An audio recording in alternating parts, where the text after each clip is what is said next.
John D. Rockefeller's path to immense wealth began humbly in Richford, New York, where he was born on July 8, 1839. His father, William Big Bill Rockefeller, was a traveling salesman with a dubious reputation, often absent from the family. This left John's mother, Eliza, to raise him with strong values of discipline, thrift, and hard work.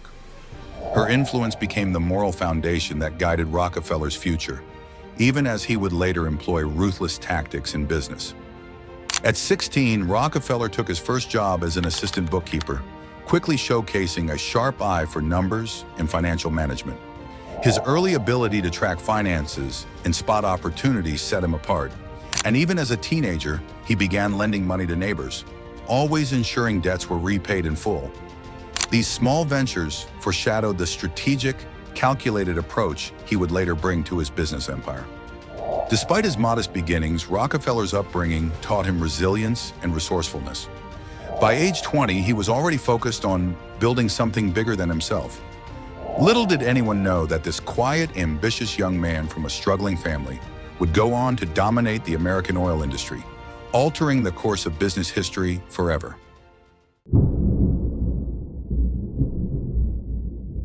John D. Rockefeller's foray into the oil business was not the result of a lifelong dream, but rather a calculated move born out of a sharp instinct for opportunity.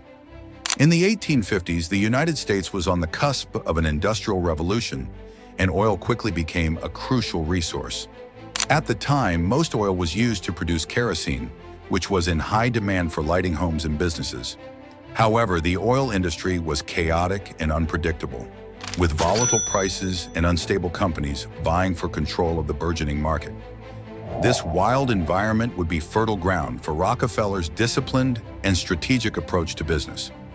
After working as an assistant bookkeeper and venturing into the commodities trade, Rockefeller started to gain a reputation for his sharp business acumen. By 1863, at 24, he made his first actual move into the oil industry by partnering with Maurice B. Clark. Together, they opened a refinery in Cleveland, Ohio, under the name Andrews, Clark & Co. This refinery, though modest by future standards, would mark the beginning of Rockefeller's rise to power. Rockefeller immediately recognized that refining, rather than drilling, was where the real profits lay. Drilling for oil was risky and uncertain, but refining the crude oil into valuable products like kerosene was a more controlled and lucrative process. His focus on efficiency set Rockefeller apart from others in the business. He understood that refining oil at the lowest cost possible was the key to dominating the market. To achieve this, he implemented strict cost-cutting measures and sought to eliminate waste at every production stage. His attention to detail and relentless drive for efficiency meant that Rockefeller's refinery quickly became one of Cleveland's largest and most profitable. By 1865, Rockefeller's ambition had outgrown his partnership with Clark. After growing tired of internal disagreements, Rockefeller bought out Clark's share of the refinery for $72,500, a significant sum at the time, close to $135 million in today's money. With complete control of the business, he renamed it Rockefeller and Andrews and began his campaign to consolidate the oil refining industry under his leadership. The next central turning point came in 1870 when Rockefeller founded Standard Oil with several partners, including his brother William Rockefeller. Standard Oil quickly expanded, buying out competitors and streamlining operations to reduce costs. Rockefeller's keen eye for strategy and ability to secure favorable deals with railroads for cheaper shipping rates allowed him to outmaneuver other refiners. His willingness to aggressively undercut competitors and his relentless pursuit of vertical integration enabled Standard Oil to dominate the oil market. Rockefeller's entry into the oil business was not marked by drilling for black gold in the wilderness, but by systematic planning and an unwavering focus on efficiency. By concentrating on refining and distribution, Rockefeller positioned himself at the heart of the industry, laying the foundation for the world's most potent and feared oil monopoly. His empire was just beginning, but his ruthless, calculated, and visionary methods would forever reshape the oil industry and set a precedent for modern business practices. John D. Rockefeller's meteoric rise began in 1870 when he founded Standard Oil. But his approach to business was unlike anything seen before. Rockefeller didn't just compete, he systematically eliminated his rivals. His methods were not only aggressive, but secretive and, at times, ethically dubious. One key tactic that enabled Rockefeller to dominate the oil industry was vertical integration. By controlling every aspect of production, from oil wells to refinery to the transportation network, Standard Oil could operate at a level of efficiency that smaller competitors could only dream of. This integration allowed Rockefeller to sell his oil at significantly lower prices, undercutting his rivals and driving them out of business. But it didn't stop there. Predatory pricing was another one of Rockefeller's go-to strategies. Standard Oil would sell oil at a loss to undercut smaller companies in areas where competition was fierce. Once these competitors were driven out, Rockefeller would raise the prices again, taking full advantage of his newfound monopoly. It was a calculated and ruthless method that worked repeatedly, crushing any business that dared to challenge him. And yet, some of the most shocking tactics Rockefeller employed weren't about pricing or efficiency. Industrial espionage became one of his most covert and effective tools for crushing the competition. Rockefeller understood that controlling information was just as crucial as controlling oil. He employed spies and informants to infiltrate competing oil companies to stay ahead of his rivals, gathering critical intelligence on their operations, pricing strategies, production capacities, and business plans. These covert activities gave Rockefeller an invaluable edge, allowing Standard Oil to anticipate competitors' moves long before they could gain traction in the market. The intelligence gathered through espionage gave Rockefeller an almost omniscient understanding of the industry. He knew when his competitors were struggling financially or preparing to expand, and he used this knowledge to strike when they were most vulnerable. Standard Oil could preemptively neutralize any threat, whether undercutting its prices in targeted regions or rapidly acquiring its key assets. This network of spies also allowed Rockefeller to understand the production processes of rivals, sometimes leading to innovations that would further lower his costs and tighten his grip on the market. This practice of industrial espionage went beyond typical business intelligence. It was a full-scale infiltration of the competition. Rockefeller's agents not only obtained valuable insider information, but also sowed misinformation to mislead and confuse rivals. By planting false leads, Standard Oil could manipulate competitors into making poor business decisions, further consolidating its dominance. It was a systematic, calculated approach that demonstrated Rockefeller's willingness to go to extraordinary lengths to maintain his edge in the industry. But Rockefeller's underhanded tactics didn't stop at espionage. He also forged secret transportation deals that would further cripple his competitors. Railroads were the lifeblood of the oil industry in the late 19th century, and securing favorable shipping rates could make or break a refinery. Ever the strategist, Rockefeller knew this and struck clandestine agreements with the nation's largest railroads to receive deep discounts on oil shipments. These deals, often referred to as rebates, were negotiated behind closed doors, with the railroads agreeing to transport Standard Oil's products at a fraction of the price they charged other companies. These rebates were kept secret from the public and, more importantly, Standard Oil's competitors. The discounts were so steep that rival refineries could not compete with Rockefeller's transportation costs. The railroads sometimes would even pay Standard Oil a drawback, a percentage of the shipping fees paid by other oil companies. This meant that Standard Oil made money every time a competitor shipped oil. The railroads had effectively become complicit in helping Rockefeller maintain his monopoly, ensuring that no other company could come close to matching his prices or profit margins. The combination of industrial espionage and secret transportation deals made Rockefeller's dominancy virtually unstoppable. He had complete control over oil production and distribution, information flow, and the infrastructure that made the industry possible. Competitors were blindsided, unable to compete with a company that seemed to know their every move and was always a step ahead. These tactics made Standard Oil a successful company and a juggernaut in the industry. Rockefeller's approach was as much about controlling the entire ecosystem as it was producing oil. By weaponizing information and securing secret deals, he created a playing field where Standard Oil could not lose. Though legal in their time, these actions laid the groundwork for modern antitrust laws and solidified Rockefeller's reputation as a businessman willing to push the limits of ethics in his pursuit of power and control. How could anyone compete against a company controlling everything from the wells to the railways while having spies inside your business? The answer? They couldn't. Rockefeller's dominance wasn't confined to the boardroom. He built powerful connections in Washington, D.C. and beyond to protect his empire.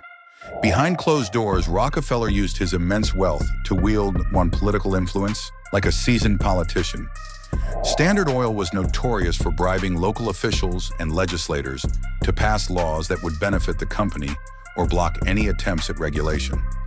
Though hard evidence of bribery was often difficult to obtain, whispers of underhanded deals and questionable political donations followed Rockefeller throughout his career. But Rockefeller didn't just rely on bribes. He was a master of strategic political donation, ensuring the suitable candidates received his support. These donations secured him favors and influence over policies that would benefit his business.